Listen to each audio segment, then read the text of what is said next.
Aang Observatory at dusk, confessions by sunrise. My name is Felix and I point expensive glass at darkness until it tells the truth. I'm the night technician at the city observatory. Domes, mounts, mirrors, the motorized patience that turns Earth's spin into a steady hand. On paper I open the shutters, align the scope, babysit a spectrograph that sulks in humidity, and log exposures with a reverence that looks like superstition. In practice, I translate appetite. Donors want the universe to look flattered. Grad students want time on a machine that refuses to forgive haste. And the public wants romance with receipts. I carry a red flashlight that lies less than most men, a ring of keys that smell like frozen aluminum, and a small notebook where I write the names of meteors I pretend to remember. I live with Marco. He's an ER nurse who knows how to ask a wound to stop arguing. He comes home with the ghost of chlorhexidine on his wrists and the day folded into size. He kisses me in the hallway as if triage can be transferred by mouth. We keep a rule written in blunt Sharpie on an index card next to the kettle under a magnet shaped like a crescent moon. Say it by sunrise. We adopted it after a winter when midnight confessions learned to dress like flirtation and noon arrived with subpoenas. Dawn is blunt. It prefers nouns. The Thursday the dome behaved and I didn't, the air felt carved out of glass. A front had cleared the city like a good argument. The sky was mean and perfect. We had a public night scheduled, lines of couples holding breath at eyepieces, children standing on step stools to learn that Saturn is not a rumor. At 2200, the last tour group drifted down the stairs with their chatter like warm water. At 2330, a grad student whispered gods at a dwarf galaxy and went home to write about uncertainty.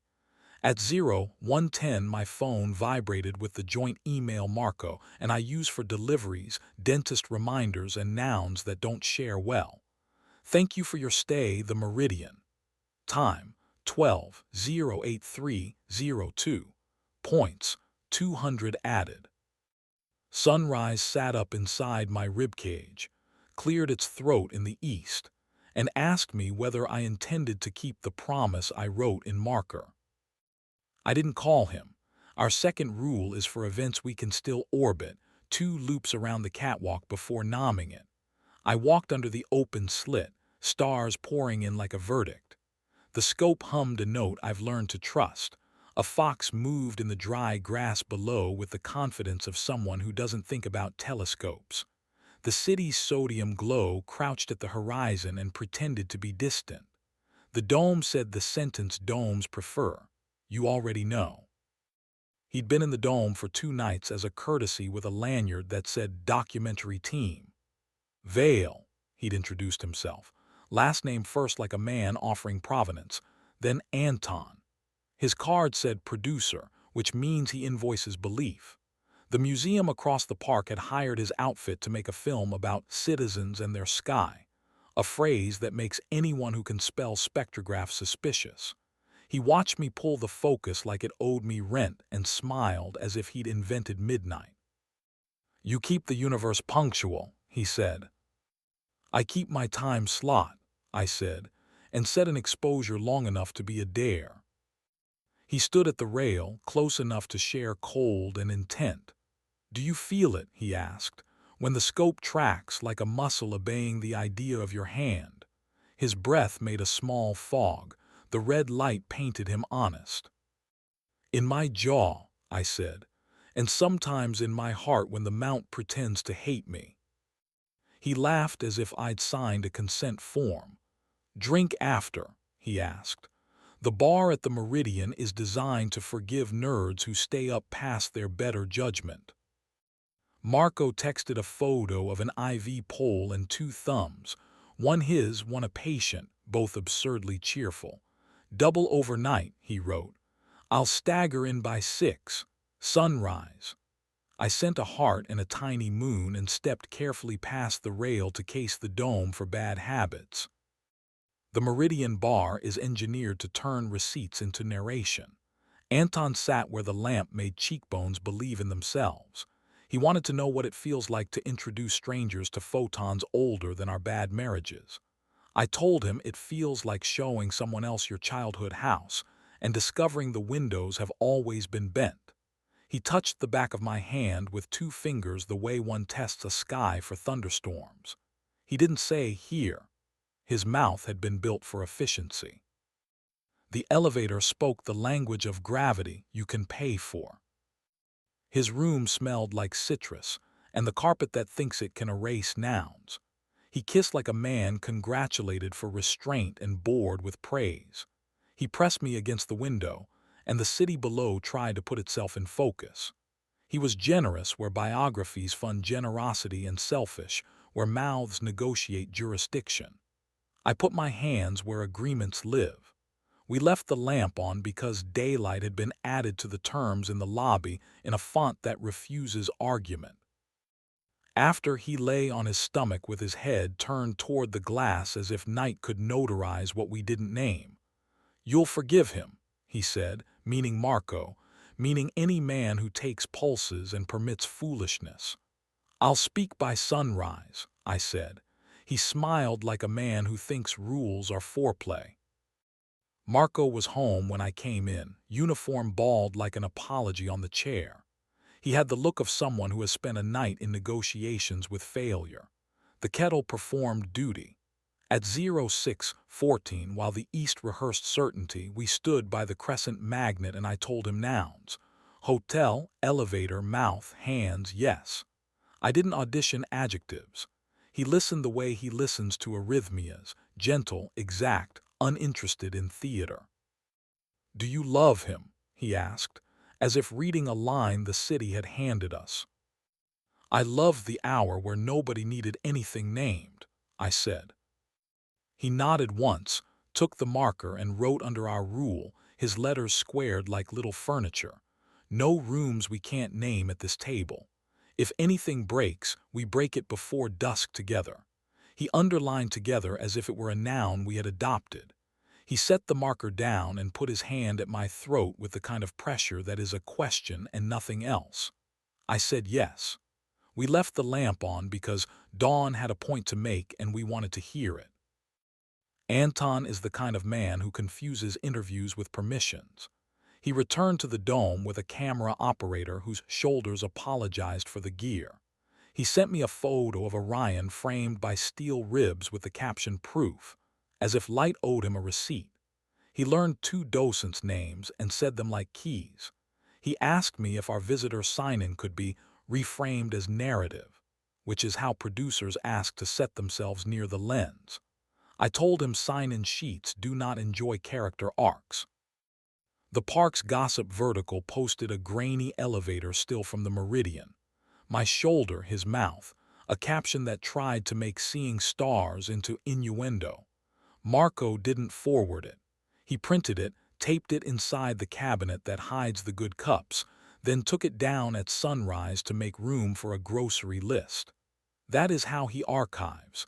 Nothing heavy within easy reach.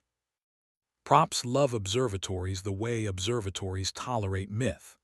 A docent found a recorder, cheap, patient, taped under the bench by the public eyepiece, its tiny LED pulsing like a private confession. It had been collecting the soft part of people, the inhale before wonder, the name someone tries for a future they aren't sure they deserve, the small apology couples make out loud in a room with stars. The sticker on the battery belonged to a firm the museum had hired to enhance visitor engagement. Anton had praised their founder as if dropping a name were a spell. I pried the little thing loose with a plastic scraper and put it in a zip bag like a traveling sin. Legal wrote a memo with "regrettable" 4 times and "consent" twice. We put signs by the stairs and by the eyepiece in letters large enough even donors pretend to read. "Recording without consent prohibited." The docent who found it taught 3 8-year-olds to say "prohibited" with the dignity of tiny magistrates. Anton texted to say the firm had exceeded remit, as if remit were the only word he owed contrition. I told Marco at the next sunrise. He set a bowl of cereal in front of me like a compromise. "Are we trying to be interesting?" he asked. "Or are we trying to be us?" He asks it each time with the calm of someone whose hands have held bad news without letting it define anyone.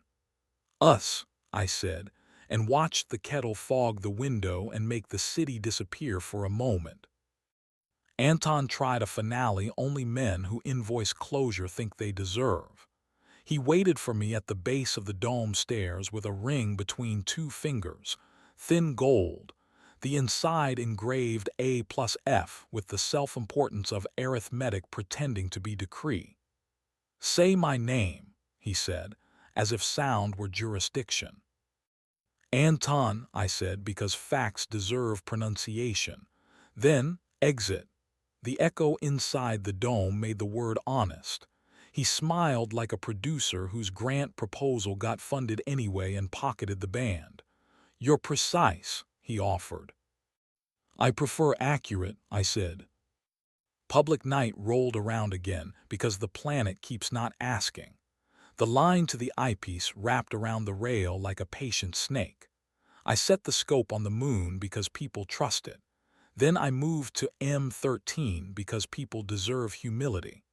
A man told his boyfriend that the blur looked like powdered sugar. A child told her mother that the dark in-between must be where secrets live. I held a grandmother's elbow and heard her say a name in Lithuanian, the way a person folds grief into a pocket for later. "If you came for erotics notarized, I will inventory what I can carry." There was a wall and a yes and hands where we said hands would be, a mouth that believed in the moment more than the man. The lamp stayed on because daylight was part of the contract drafted when the elevator decided to be kind. It was heat without metaphor, an hour that relocated my head behind my ribs and left it there to learn. If you came for intrigue plated with garnish, a ring with arithmetic on its inner curve, a recorder taped under a bench designed for wonder, an elevator camera that thinks it freelances for humanity's journals, a producer who confuses narrative with architecture. If you came for redemption, observatories don't sell it. We sell context in dark rooms. The recorder turned into a policy and then a rhythm. The firm was fired with a paragraph that said values and meant invoices will not be paid. We added a sweep before doors and a second before lights off. Docent started telling a small story about listening that did not include theft. The museum printed a tote bag with "consent is not implied" in so large a font you had to be determined not to see it. The ring's other initial arrived in a suit that had learned humility. Carter, there is always a Carter, took the band from the museum's front desk with a lawyer who'd practiced kindness. He nodded at me in the lobby with a face that asked me not to name him in a story. I nodded back with the face I wear when people leave without dragging a wake. Work stayed work. A spider tried to make a web across the shutter track. I moved it gently and lied about destiny. A teenage volunteer flirted with Jupiter and learned father's cry at the sight of belts and zones. I taught a retired electrician to open his other eye when he looked through the finder, and he taught me a better way to knot an extension cord. The scope performed like a king with a conscience. The dome breathed. Sometimes at 3, I stand on the catwalk with the shutter open and let the night hold my face. The city smolders correctly at the edges. The dome creaks in a way I know is loyalty. I think of my father teaching me to collimate a cheap backyard telescope with a patience neither of us could afford, how he said accuracy is kindness to the thing you claim to love. I think of the index card on our fridge and how paper refuses to be laminated because breath matters. I think of a ring engraved with arithmetic and how math doesn't care about kissing. We added a line to the card because rules like company. In Marco's steady nurse print, if you burn something, do it where I can help find water. We didn't laminate it. The crescent magnet holds. Anton will find another dome to haunt, another elevator to rehearse sincerity in, another ring to engrave with someone else's compromise. I will still carry a red flashlight, a key ring, and a notebook where I write down the names of meteors I pretend to remember. For a few hours at a time, I turn glass toward darkness and make a room believe in arrival without touching. For a few hours at a time, I keep my mouth for promises I intend to keep. Then I go home if the daylight lets me, stand under a small spelled moon with a man who counts breaths for a living and say the thing. We leave the lamp on or off as needed. And when the dome whispers the sentence I pretend I've never heard before, you already know. I breathe, set the exposure, and let the sky be accurate.